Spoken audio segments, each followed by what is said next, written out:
Hello, नमस्कार everyone. मैं शिव गुमान चौधरी। हमने प्रीवियस वीडियो में संयुक्त फलन का जो एक इंट्रो पार्ट पढ़ा था, वो केवल और केवल हमने ये पढ़ा था कि संयुक्त फलन होता क्या है और किस प्रकार से हम फलन को कंपोज करते हैं। ये जनरली हमने वहाँ पढ़ लिया था और उसके बेसिस पे हमारे पास एक्सरसाइज आरपीएससी की 1.1 कंप्लीट हो जाती है। रही बात क्वेश्चन की, तो क्वेश्चन में जो क्वेश्चन डिफिकल्ट कैटेगरी के रहेगा उनके अलग से एक वीडियो बना दिया जाएगा। अब हम आज बात कर रहे हैं 1.2 एक्सरसाइज। 1.2 एक्सरसाइज में है इनवर्स फंक्शन या फिर जिसको हम बोलते हैं प्रतिलोम फलन। अब ये प्रतिलोम फलन क्या होता है इसके बारे में हम बात करेंगे। देखिए, इनवर्स फंक्शन,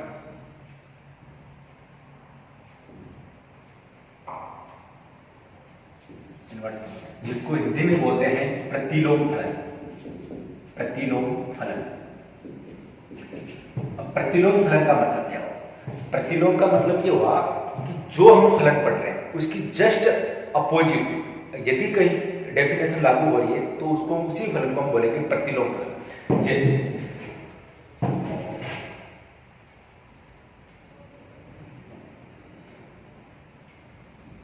इस फंक्शन का नाम f(a2) b दे रखा है, जिसमें a में एलिमेंट मान लिया अल्फा, बीटा, गामा। इसमें एलिमेंट है x, y। तो जनरली एक प्रकार से ये फलन हो गया।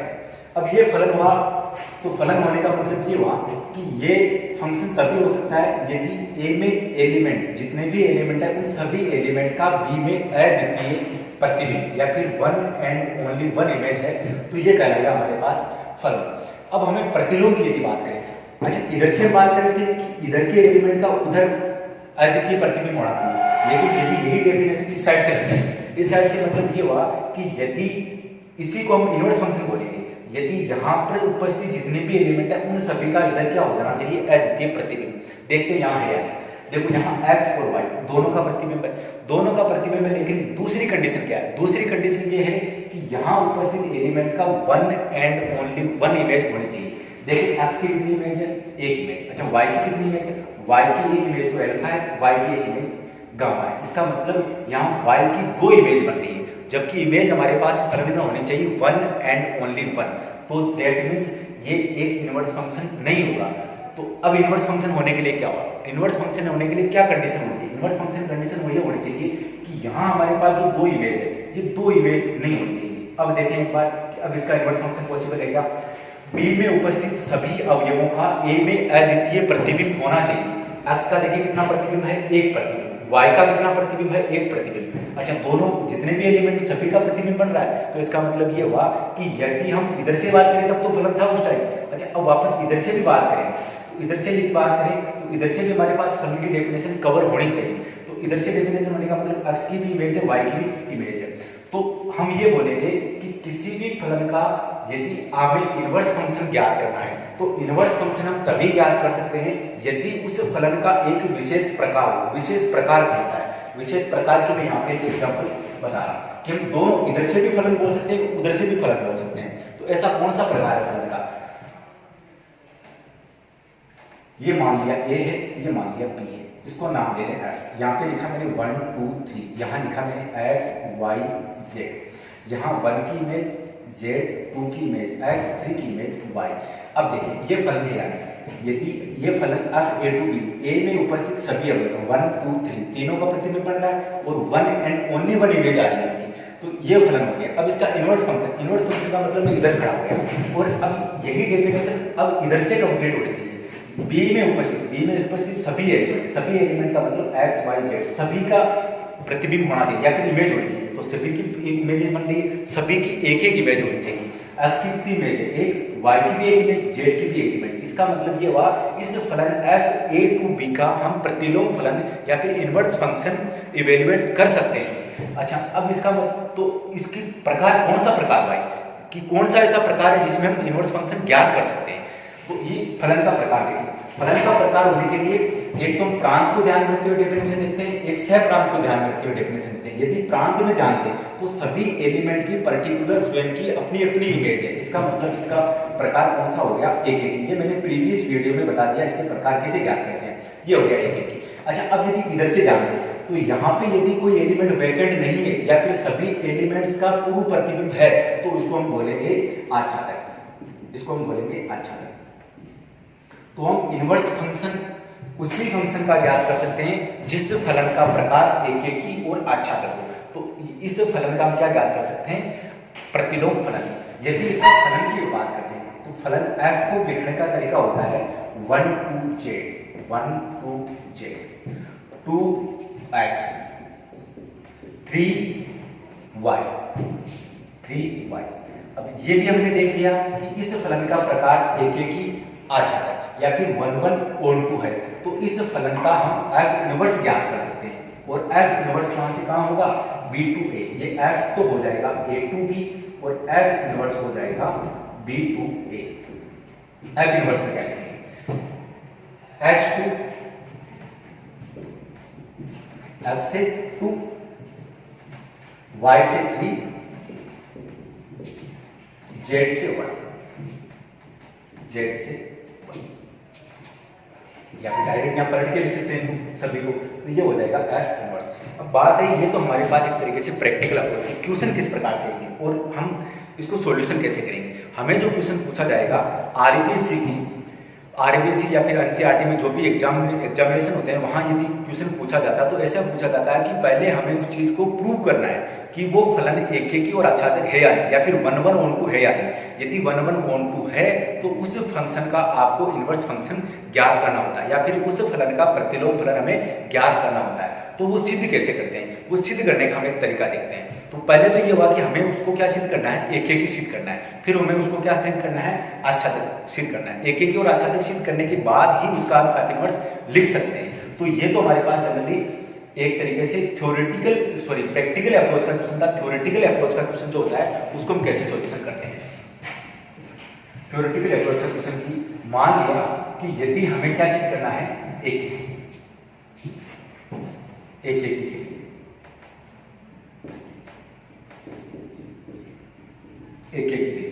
एकेकी के लिए सिद्ध करेंगे कि हम इसका रिवर्स मान के चलते हैं। अच्छा, या तो फलन एकेकी होता है या फिर फलन बहुएकेकी होता है। यदि हम फलन को बहुएकेकी लेके चलते हैं वो लास्ट में रिजल्ट आ जाता है कि वो बहुएकेकी नहीं है। अब बहुएकेकी नहीं होने का मतलब फलन एकेकी हो जाएगा।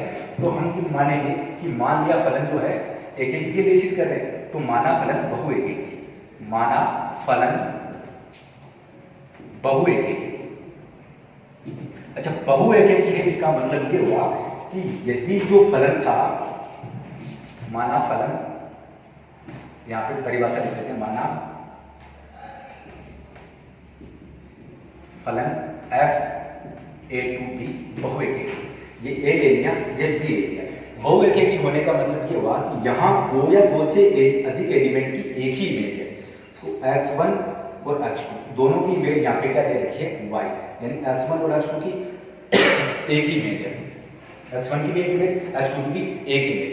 तो ये फलन एक तरीके से बहुएकेकी हो गया। तो हम यहाँ पे लिखेंगे बहुएकेकी है इसका मतलब कि f x1 की वैल्यू भी y आ रही है और f x2 की वैल्यू भी y आ रही है। x1 और x2 दोनों की वैल्यू आ रही है y। अब यदि दोनों की एलिमेंट दोनों का हमारे पास आउटपुट सेम आ रहा है तो इसका मतलब ये हुआ कि ये दोनों वैल्यूज एक दूसरे के बराबर हो जाएंगे। तो हम यहाँ से ये बोल सकते हैं कि इसका मतलब f x1 बराबर हो जाएगा f x2। अब यदि दोनों वैल्यूज को हम इवेल्युएट करते हैं और कैलकुलेशन करते हैं क्वेश्चन की दी गई लैंग्वेज से और वहां से यदि देखते हैं x1 और x2 एक दूसरे के इक्वल आ जाता है, यदि गणना से या फिर कैलकुलेशन के बाद कार्य करते हैं x1 और x2 बराबर आ जाते हैं तो फलन हो जाएगा एकेकी। तो फलन एकेकी होगा। क्यों होगा वो याद रखिए। x1 और x2 यदि कैलकुलेशन के बाद हमने देखा कि x1 और x2 दोनों वैल्यूज बराबर है। बराबर होने का मतलब ये दो वैल्यूज ना होकर एक ही वैल्यू है। एक ही वैल्यू होने का मतलब इसको मान लिया हम लिख सकते हैं p वैल्यू। p लिख दिया तो यहाँ से दो इमेज नहीं बनती, यहाँ से इमेज बन रही है एक, क्योंकि हम ये जानते हैं कि किसी भी समुच्चय या फिर किसी भी सेट में दो एलिमेंट्स नहीं लिखे जाते या फिर एलिमेंट्स रिपीट नहीं होता या फिर पुनरावृत्ति नहीं होती। तो हम वहाँ पे दो अलग अलग ना लिखे एक ही लिखेंगे। तो यह बोलेंगे कि दो एलिमेंट ना होते, यहाँ वहाँ पे एक ही एलिमेंट है, जबकि यहाँ पे हमने क्या लिखा था? दो एलिमेंट, एक इमेज बन रही है। अब यहाँ पे वो दोनों एलिमेंट ना होकर एक ही एलिमेंट है, तो इस एक एलिमेंट की एक ही इमेज बन रही है तो फलन हो जाएगा एक। यदि x1 और x2 इक्वल नहीं आते तो तो कन्फर्म है फलन बहुएकेकी होगा, तो फलन बहुएकेकी होगा, बहुएकेकी होगा। अब ये फलन तो हो गया बहुएकेकी, ये तो हमारे पास एकेकी सिद्ध करने का तरीका हो गया। अब हम चेक करेंगे इसको आच्छादक, आच्छादक कैसे सिद्ध करेंगे वो एक बार वो देखेंगे। आच्छादक के लिए, आच्छादक के लिए मान के चलते हैं कि माना कोई फंक्शन ए से बी है,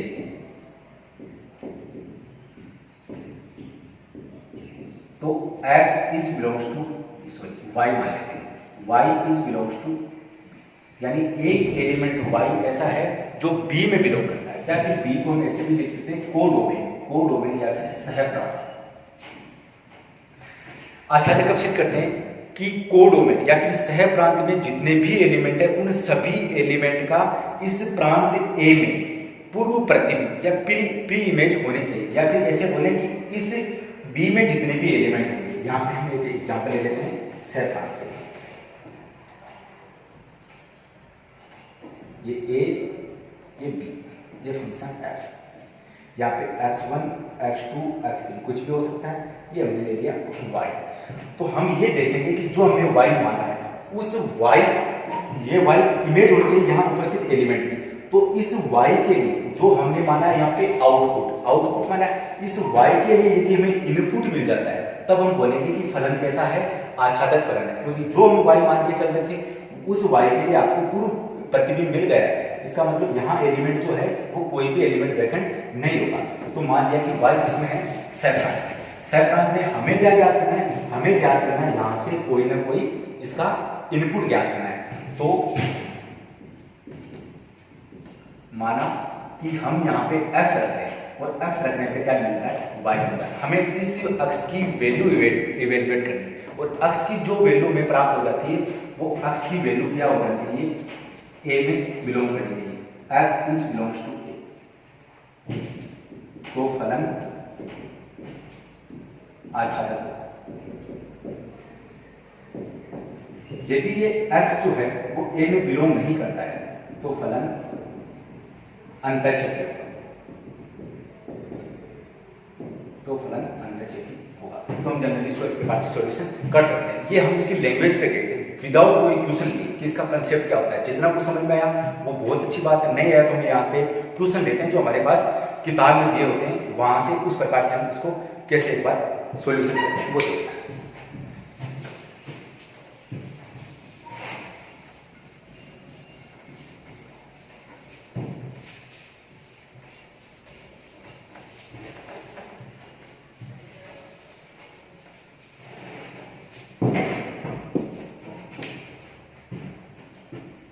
यदि फलन f r टू r जहां f(x) equal to x³ plus 3 हो तो प्रतिलोम फलन, प्रतिलोम फलन ज्ञात करो यदि अस्तित्व हो, यदि अस्तित्व हो, या फिर ऐसे बोल सकता है कि दिए गए फलन f r टू r जहां f(x) equal to x³ plus 3 हो तो इस फलन को का प्रतिलोम फलन ज्ञात कीजिए तथा सिद्ध कीजिए कि फलन एकेकी व आच्छादक है। अब कैसे सिद्ध करते हैं, सबसे पहले सिद्ध करना है एकेकी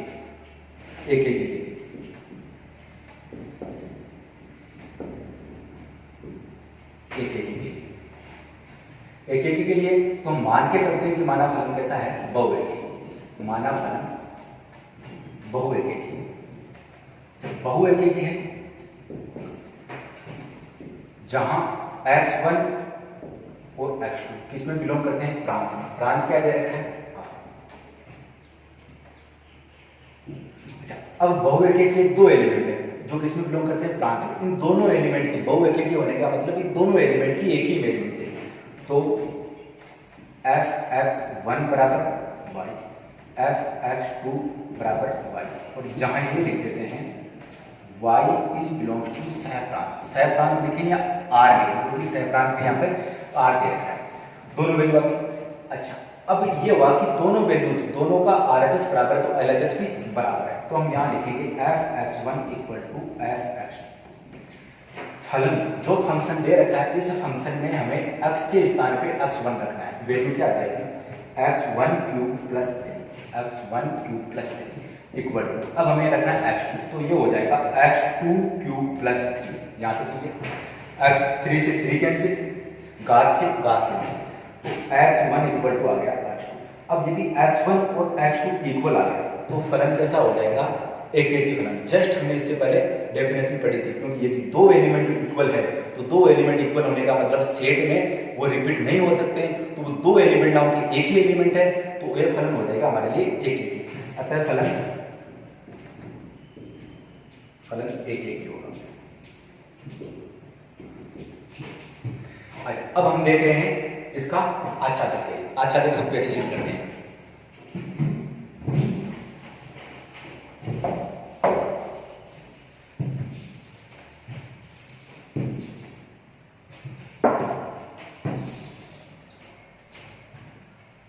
आच्छादन के लिए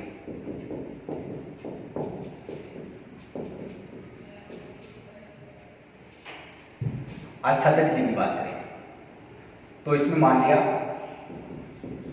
y एक एलिमेंट है जो बिलोंग करता है सहप्रांत।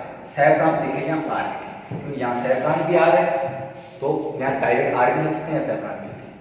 अच्छा, अब हमें ये देखना है कि ये आच्छादन तभी होगा यदि इसका हमें इस आउटपुट का इनपुट इस प्रांत में मिल जाए, इस इनपुट का सॉरी इस आउटपुट का यदि हमें इनपुट इस प्रांत में मिल जाए तब तो डेफिनेटली हमारे पास एक आच्छादक फलन हो जाएगा। तो यहाँ हम लिखेंगे जहां f(x) equal to y, f(x) equal to y, हमें इस x की वैल्यू कंफर्म करनी है कि इस x की कौन सी वैल्यू के लिए हमें y मिल जाता है। f(x) की वैल्यू कितनी है x³ plus 3, x³ plus 3 equal to y। x की वैल्यू तो हमें याद करनी है। अच्छा, x की वैल्यू यहाँ पे याद करें तो देखो x³ equal to y minus 3, तो x इक्वल टू हो जाएगा y माइनस 3 की पावर 1/3,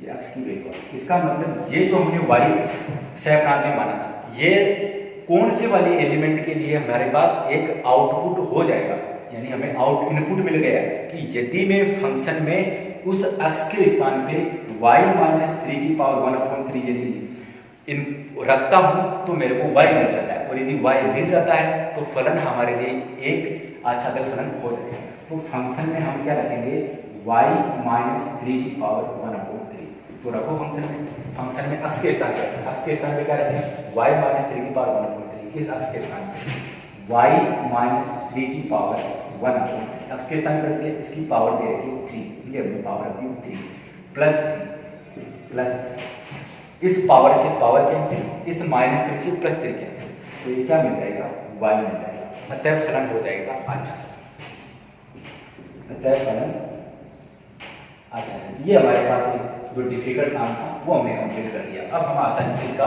इनवर्स फंक्शन ज्ञात कर सकते हैं। या तो इजीली समझ में आ गया होगा, पूरी 1.2 एक्सरसाइज है जिसमें सबसे हार्ड टास्क जो हम क्वेश्चन तो सॉल्यूशन कर लेते हैं, लेकिन उसका हमें कंसेप्ट समझ में नहीं आ रहा है कि हम इसको इस दिशा में क्यों ले जा रहे हैं, इसको हम सॉल्यूशन ऐसे क्यों कर रहे हैं। तो यहाँ हमें इसका रिजल्ट मिल चुका है। अब हमें इसे इनवर्स फंक्शन ज्ञात कैसे करते हैं, वो एक जस्ट छोटी सी एक कैलकुलेशन है, वो आपको समझना है। ये हमारे पास एक हो गया, ये हमारे पास आच्छादक सिद्ध हो गया। अब इसका इनवर्स फंक्शन ज्ञात कैसे करें, देखो f(x) इक्वल टू दे रखा था x³ plus 3, f(x) equal to x³ plus 3। अच्छा, अब हम यहाँ पे मान के चलते हैं, माना x³ plus 3 equal to y के बराबर है। अच्छा, अब हमें इसका इनवर्स ज्ञात करना है। यदि मैं इसको अच्छा f(x) इसको y माना तो यहाँ पे मैंने लिख दिया y, हमें इनवर्स ज्ञात करना है। यदि मैं इसको यहाँ पे भेजूँ, इस वैल्यूज को यदि मैं यहाँ पे भेज के वापस ऊपर लेके आता हूँ तो वापस हो जाएगा मेरे पास f इनवर्स। तो इसको मैं ऐसे लिख सकता हूँ क्या, f इनवर्स, इसको मैंने इधर भेजा ऊपर ले गया तो मेरे पास वैल्यू हो जाएगी f inverse y equal to यहाँ क्या बचा मेरे पास x। अब देखो हमारे पास f इनवर्स ज्ञात हो गया है, यानी हमने f इनवर्स की वैल्यू इवेल्युएट कर ली है, लेकिन किसके पदों में है, y के पदों में। आंसर किसके पद में आ रहा है मेरे पास, x के पद में। इसका मतलब यहाँ मेरे पास क्या होना चाहिए, y ही होना चाहिए। तो y होगा कहाँ से, यहाँ से भी वैल्यू ज्ञात करो, किसकी वैल्यू, x की वैल्यू, x की वैल्यू यहाँ से ज्ञात करो। तो x cube equal to y minus 3, x equal to हो जाएगा y माइनस 3 की पावर 1/3। क्लियर है। तो यहाँ देखिए एक बार f inverse y, f inverse मेरे पास y के पदों में, x की वैल्यू मेरे पास कितनी आई है, y माइनस 3 की पावर 1/3। ये मेरे पास f इनवर्स ज्ञात हो चुका है, लेकिन y के पदों में है। अब मेरे को जो भी इनपुट ज्ञात करना है उस y के स्थान पे मैं रख सकता हूँ। यदि आपको स्टैंडर्ड फॉर्मेट x के रूप में चाहिए तो y के स्थान पे हम x रख सकते हैं। रिप्लेस करने के लिए हो जाएगा f inverse x equal to x minus 3 की पावर 1/3। ये हो जाएगा f इनवर्स x। अब यदि मेरे को f इनवर्स 2, 3, 5 कोई भी हमने यदि इनपुट रखना है तो हम यहाँ पे रख सकते हैं f इनवर्स 5 रख सकते हैं, 3 रख सकते हैं। मान लिया इनवर्स मेरे को 5 ज्ञात करना है, तो f इनवर्स 5 इक्वल हो जाएगा 5 माइनस 3 की पावर 1/3, जो हो जाएगा मेरे पास 2 की पावर 1/3। हम किसी भी एलिमेंट के लिए हम f इनवर्स ज्ञात कर सकते हैं। ये हमारे लिए बहुत ही इम्पोर्टेंट चैप्टर था जिसमें ये कंसेप्ट था। ये बहुत ही ज़्यादा इंपॉर्टेंट कंसेप्ट है। यदि ये हमें समझ में आ जाता तो 1.2 एक्सरसाइज कंप्लीट हो जाती है। 1.2 एक्सरसाइज में कुछ ही क्वेश्चन है जिनको हम इजीली इस प्रकार से सॉल्यूशन कर सकते हैं। कुछ क्वेश्चन के अलावा सारे क्वेश्चन आसानी से हो जाएंगे। कुछ हार्ड क्वेश्चन की मेरे पास जो रहेगी उनकी एक अलग वीडियोज में हम बात करेंगे। अच्छा, इसमें कंसेप्ट हो रहा है, इसमें एक प्रॉपर्टी क्या है। प्रॉपर्टी ये है कि यदि ये आप आराम से नोट कर सकते हैं, जिसको कुछ लिखना हो पोज करके।